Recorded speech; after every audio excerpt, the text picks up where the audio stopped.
आपको इन कपड़ों की जरूरत नहीं, आपके तो यही अच्छे हैं। क्यों नहीं, मुझे भी जरूरत है। ये लिबास यहाँ के लिए मुनासिब नहीं। बेहतर है कि मेरा लिबास भी आप ही की तरह हो। कितना अच्छा इंसान है ये तो मुझे बहुत तंग है। अगर आपके नाप का नहीं तो एक दूसरे से तब्दील कर लें। इन गंदे कपड़ों से निजात मिले। ये तो बहुत अच्छा हो गया। ये दिखाओ मुझे। ये ठीक है। हाँ ये ठीक है। देखो मैं कैसा लग रहा हूँ। शुक्रगुजार हूँ। युजार सेफ का हम पर बड़ा एहसान है।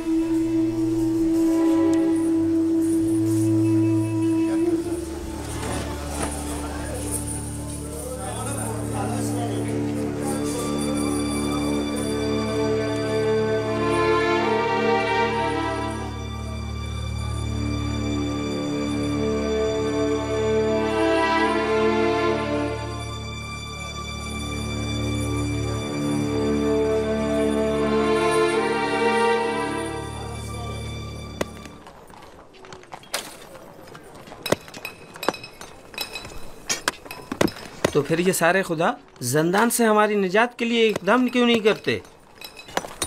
और ये आमून किस मर्ज की दवा है? मैं आमून को मुकस्सर नहीं समझता। तकसीर तो आप लोगों की है जो इन बेजान पत्थरों से मदद की तवक्को रखते हैं। यही पत्थर जिन्हें हम अभी तोड़ रहे हैं, बाद में इन्हें मुख्तलिफ शक्लों में ढाल दिया जाएगा। तो इनमें और आमून में क्या फ़र्क रह जाएगा? आमून तो खुद मोहताज है और इसके तमाम उमूर तो बंदे खुद अंजाम देते हैं। तो फिर हम मुसीबतों में किससे रुजू करें और किससे मदद तलब करें? पूछिए, गौर कीजिए। ऐसे खुदा को तलाश कीजिए जो किसी का मोहताज न हो, कुदरतमंद और कादिर व तवाना हो और आपकी मुश्किल कुशाई करने पर कादिर हो।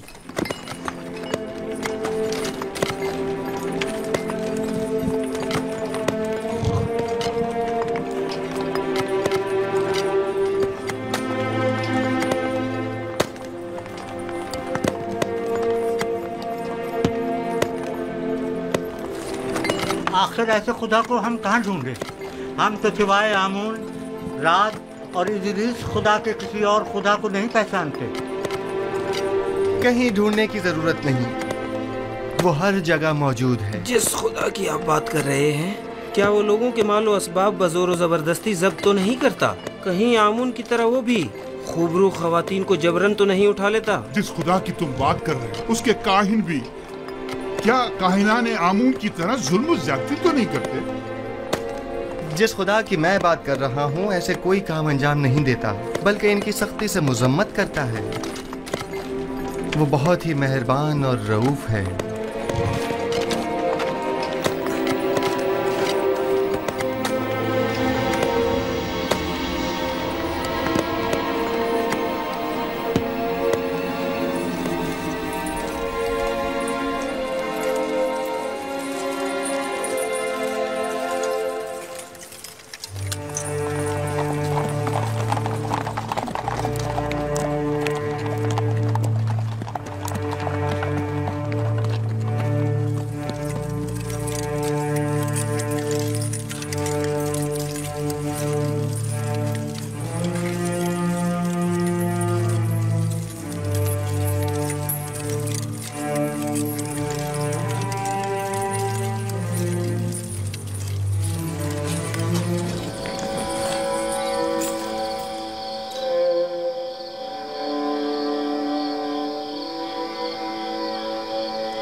मैंने सुना है कि तुमने किदामुन से मेरी शिकायत की है।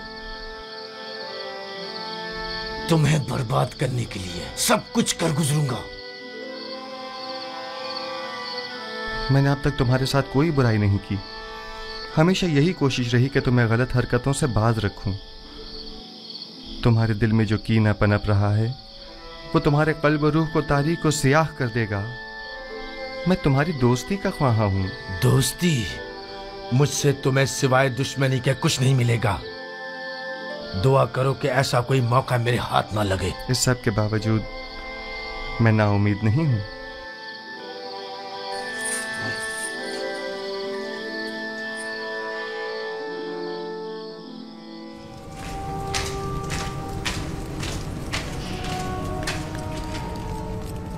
यूजारसीफ,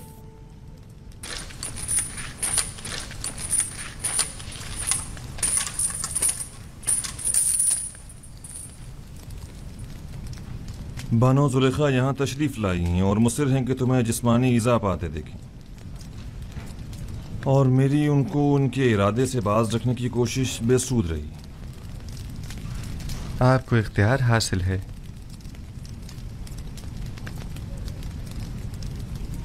यूजारसीफ को इन सुतूनों से बांध दो।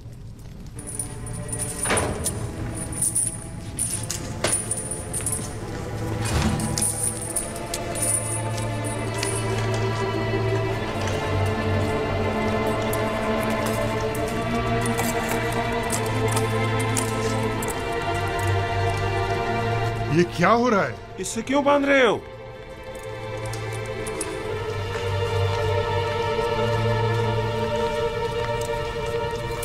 ये मुझे कोड़े मारना चाहते हैं। जरा सब्र से काम लीजिए, ये लोग मजबूर हैं।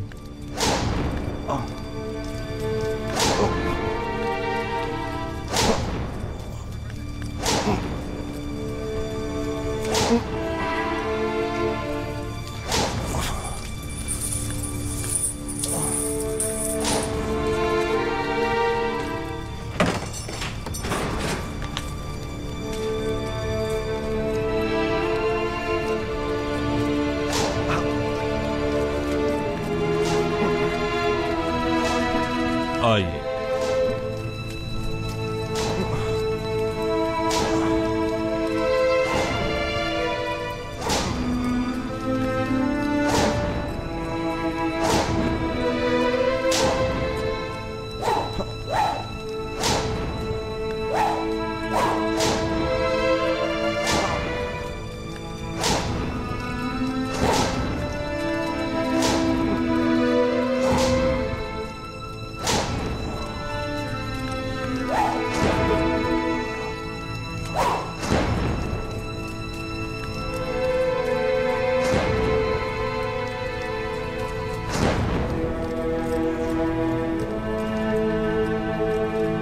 मत मारो इसे, क्या कर रहे हो?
हाथ रोक ले। आहिस्ता। बानो, आप यही तो चाहती थी। मैं मजीद और कुछ नहीं सुनना चाहती। मैंने कहा हाथ रोक दो।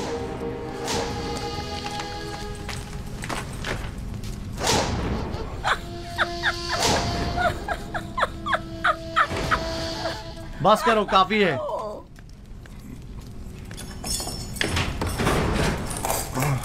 काफी है, इसे खोल दो।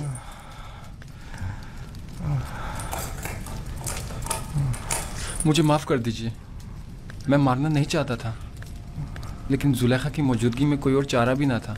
ऐन मुमकिन था मेरी हल्की ज़रबे मारने पर मुतवज्जा हो जाती। मैं मजबूर था। कोई बात नहीं।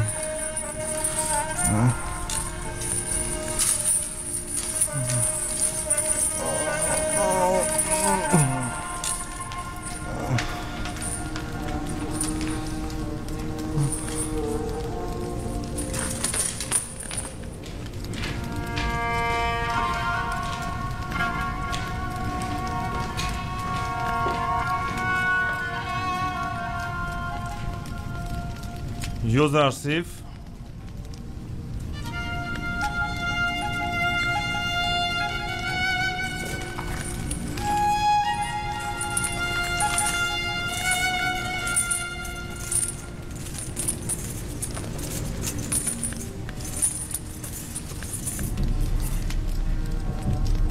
जूं ही तुम्हें कोड़े पड़ने लगे तो अचानक चीख उठी। बस कर दो, हाथ रोक लो, मैं ये बर्दाश्त नहीं कर सकती। जुलेखा अजीब खातून है, न उनको गैज़ो गज़ब संग दिलाना है और न उनकी मेहर मोहब्बत आशिकाना, न उनकी कीना तूज़ी का कुछ पता चलता है और न उनकी मेहर मोहब्बत का।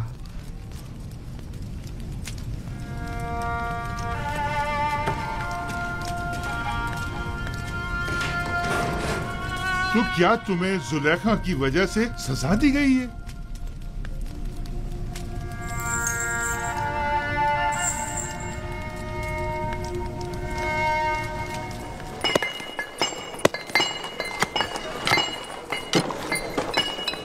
सारे शहर में ये बात फैल चुकी है।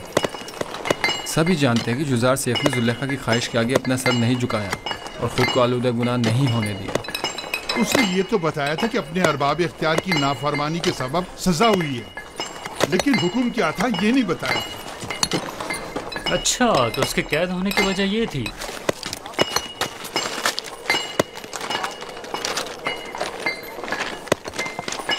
आफरीन है इस पाकबाज जवान पर।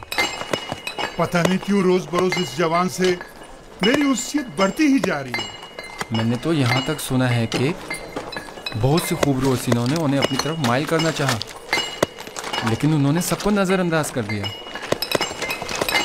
खुदाओं की रहमत हो तुम पर यूज़र सीफ। सिपासगुजार हूँ। जो खुदा खुद आदम तहफ़्फ़ुज़ का शिकार हूँ, वो क्या किसी की हिफाजत करेंगे।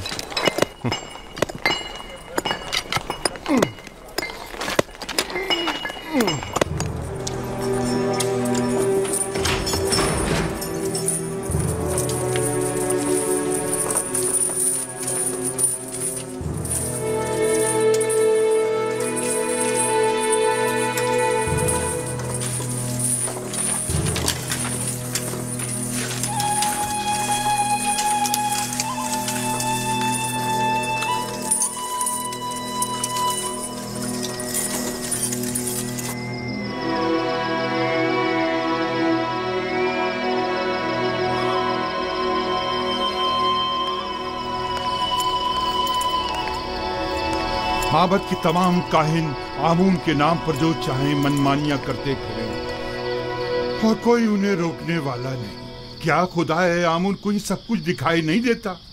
कौन नहीं जानता काहिनाने माबद सिर्फ हवस मिटाने के लिए दूसरों की बहू बेटियों को जबरदस्ती उठाकर माबद ले जाते हैं, वरना खुदाए आमून को भला बीवियों की क्या जरूरत।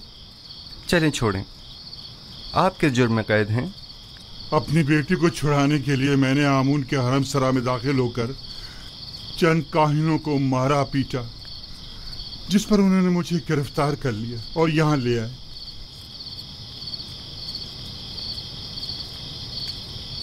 अब मुद्दत से यहाँ पड़ा हुआ हूँ और मेरे बीवी बच्चों की कोई खैर खबर नहीं। आप परेशान मत हों, मैं अपने दोस्त नेमी साहब को उनकी तलाश में भेजूंगा ताकि वो उनकी हद्दुल मकदूर मदद करे। जिंदगी के सर्द और गर्म हालात और उनकी सख्तियों को रेतने का आला समझें और उससे अपने वजूद को सैकल करके जिला बख्शें। मबादा ये सऊबतें आपकी रूह को स्याह मुकद्दर कर दें मबादा ये सख्तियां दुनिया को आपकी निगाहों में एक तंग और तारीक बंद गली में तब्दील कर दें। कितने ही लोग ऐसे हैं जो ज़ंदान में नहीं हैं, लेकिन अंदरूनी इज़्तिराब और ज़हनी परेशानियों ने इस दुनिया को उनकी नज़रों में इस ज़ंदान से बदतर कर दिया है। ज़ंदान से निजात पाने की ख्वाहिश शीरीं है और अदम निजात तल्ख। बैरूनी दुनिया की ख्वाहिशात भी इसी तरह हैं। जितना जितना ख्वाहिशात के पीछे भागेंगे वो आपसे उतना ही दूर भागेंगी, जैसे साया। लेकिन अगर उन ख्वाहिशात से मुंह मोड़ लेंगे तो वो खुद आपके पीछे आएंगी। मोम से बने पेकर के साथ ज़ेरे आफ्ताब मत जाएं कि वो पिघल जाएगा और आप उसे गंवा बैठेंगे। इस खाकी और फानी जिस्म के साथ लामतनाही आरज़ुओं की तकमील में बहुत दूर मत निकल जाएं कि ये उम्र ख़त्म हो जाएगी, जिस्म फना हो जाएगा, लेकिन ये लामतनाही ख्वाहिशात कभी ख़त्म नहीं होंगी।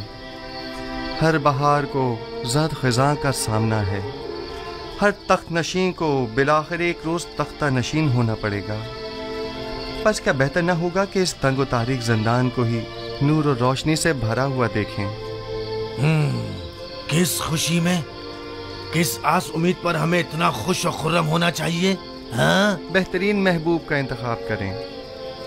जिसके साथ उसका महबूब हो वो हर फिक्र और गम से बेनियाज हो जाता है। तुम दीवाने हो। ये कैद खाना और हम सब चलती फिरती लाशें, सिर्फ दफन होना बाकी है।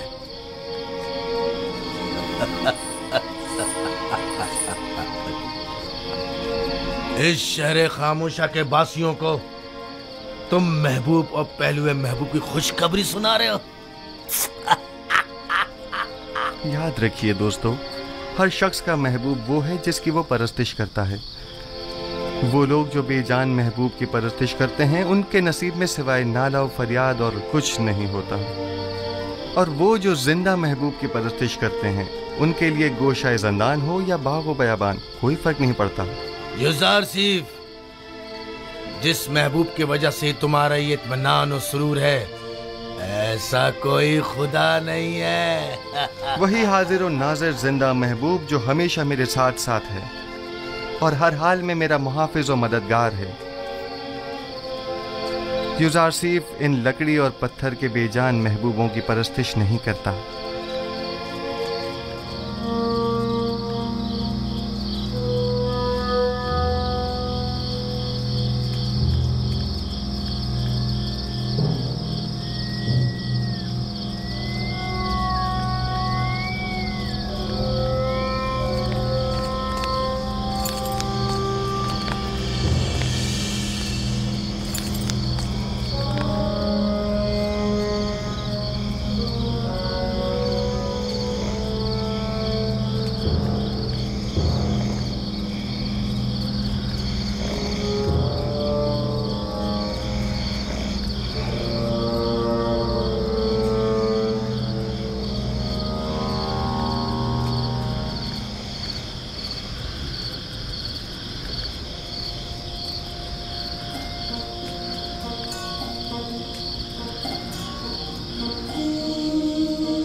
बंद है खुदा, क्या हुआ? यह ऊंट क्यों भागे जा रहा है? पता नहीं, हर मुमकिन कोशिश कर ली मगर हाथ ही नहीं आ रहा। काफिले से भाग खड़ा हुआ और सीधा इस तरफ आ निकला। मुझे तो थका ही डाला। आप कनानी हैं? हाँ, तुम्हें कैसे पता चला? आपके लिबास से बिल्कुल कनानियों के जैसा है। मैंने उनके साथ जिंदगी गुजारी है। ए! तुम यहाँ क्या कर रहे हो? क्या जानते नहीं ये इलाका ममनुआ है? मेरा कोई कसूर नहीं, मेरा ऊंट इससे अनथा गया था, सो मजबूरन मुझे इसके पीछे आना पड़ा। जल्द से जल्द इस हुदूद से निकल जाओ। वो मेरे आबाई वतन का है। अगर इजाजत दें तो थोड़ी देर इससे अहवाल पुरसी कर लूं। ठीक है, लेकिन जरा जल्दी करना।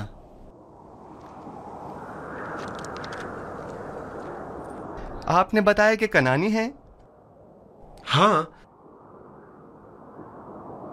तुम कौन हो और यहाँ क्या कर रहे हो? ये जरा लंबी कहानी है। क्या आप कनान की बरगजीदा मुकद्दस शख्सियत को जानते हैं? हाँ, याकूब नबी, याकूब इब्ने इसहाक इब्ने इब्राहिम। सुना है कि उनकी 12 पुरसमर शाखें हैं।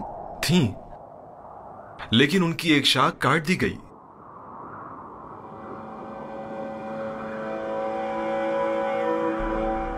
याकूब नबी के हालात की कुछ खबर है आपको? सुना है गमे हिजरा में मुब्तला हो गए हैं और एक बैतुल हुस्न बनाकर कोशा नशीनी इख्तियार कर ली है और इस शाखे बुरीदा के गमे बेहाल जिंदगी बसर कर रहे हैं। तुम क्यों रो रहे हो?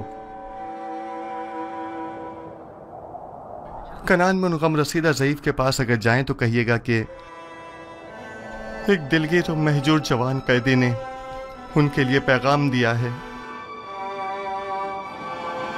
कहना उस कैदी ने कहा है, जब भी दर्द हिजरा और सौज़े फराग से आपका दिल भर आए और आप अपने महबूब की बारगाह में दस्ते दुआ दराज करें तो बाप से बिछड़े गरीब उद्दयार बेटों के हक में भी दुआ कीजिएगा। तुम कौन हो? तुमने अपना नाम निशान तो बताया नहीं। मुझे माफ करना, मुझे बताने की इजाजत नहीं।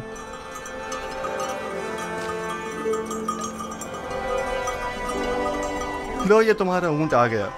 अब तुमसे डर कर नहीं भागेगा। ताज्जुब है, मैं इसके पीछे किस कदर भागा था। इसमें ताज्जुब कैसा? इस कायनात की हर शय अपनी मामूलियत के अंजाम दही में मसरूफ है और अपने मुकर्ररा हदफ की जानिब गामजन है। यानी ये ऊंट किसी खास हदफ के तहत मुझे यहाँ लाया है। कारवां वाले मेरे मुंतज़िर हैं। खुदा निगहदार।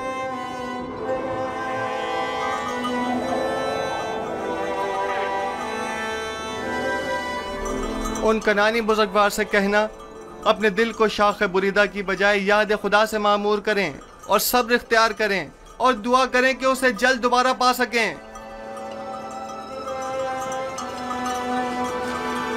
खुदा निगहदार।